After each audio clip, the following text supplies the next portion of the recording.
सकाळी सकाळी एक आंदोलन झालं होतं, पण पोलिसांनी तिथे मध्यस्थी केली होती. पण रात्री महाल परिसर असेल, छत्रपती शिवाजी महाराज आपल्या पुतळ्याचा परिसर असेल, राम मंदिर गल्ली असेल, जुना इस्लाम कॉलेज लेन असेल, चित्रा टॉकीज असेल, आपलं गवळीपुरा असेल, या भागात प्रचंड बाहेरनं येणाऱ्या नागरिकांनी दगडफेक केली आहे, गाड्या पेटवल्या आहेत, घरं जाळली आहेत, गाड्यांची जाळपोळ केली आहे. अग्निशामक दल विझवायला आलं, त्या कर्मचाऱ्यांना मारहाण झाली अशी माझी माहिती आहे. माझ्याकडे 50च्या वरती व्हिडिओ आहेत.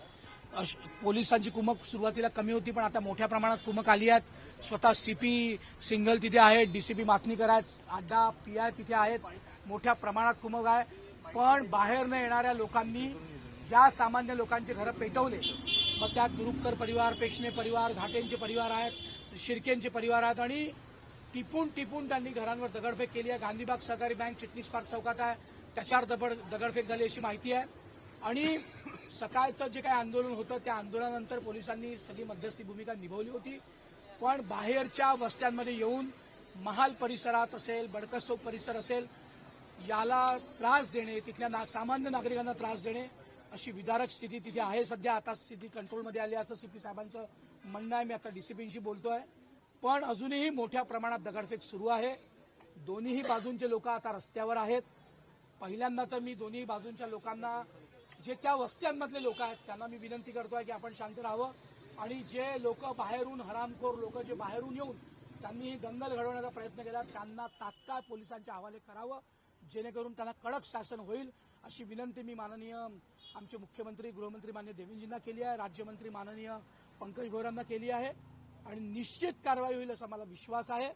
पण ही आत्ताची जी स्थिती आहे ती प्रचंड टेन्शनची आहे असं मला सकाळी परिस्थिती वेगळी होती. पण नंतर काहीतरी प्लॅनिंग करून बाहेरचे लोक येऊन, ते जे काही दगडफेक जाळपोळ झाली आहे ती काही वस्त्यांमधल्या लोकांनी केली नाही असं दोन्ही बाजूच्या लोकांनी म्हणणं आहे. आता दोन्ही बाजूंचे लोक गल्ल्यांच्या तोंडावर उभे असून जे दंगलखोर लोक आहेत त्यांना पोलिसांच्या हवाले ती करतायत.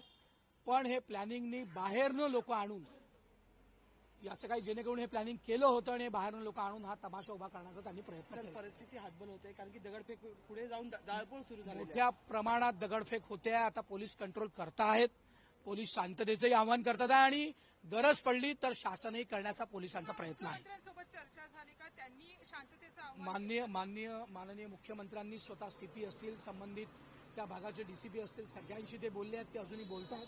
स्वतः पंकज भोयर माननीय राज्यमंत्री ते स्वतः पूर्ण स्थितीवर लक्ष ठेवून आहे. आणि मीही आता रात्रीचं विमान मिळालं तर रात्रीचं, आता पहाटेच्या विमान नागपूरला पाठवतो. सर, जेव्हा सकाळी पुतळा जाळण्यात आला होता तेव्हा त्या पुतळ्यावरती भिडवा कपडा होता, आणि त्यामुळे हा विषय कुठे भडकला अशी आयक्यू माहिती आहे. त्याचे व्हिडिओ पण पोलिसांनी मागितले होते, ते अजून कोणाला मिळाले आहे का नाही. मी कुठल्याही आयक्यू माहितीवर आपल्याला काही स्टेटमेंट देणे योग्य होणार नाही. त्यामुळे मी स्वतः आता रात्रि के उद्या सकाळी नागपुरला पोहोचतो. सर, हिंदी में जानना चाहेंगे नागपुर की परिस्थिति जो है वो बिकट होते जा रही है. नागपुर की परिस्थिति, सुबह एक आंदोलन हुआ था,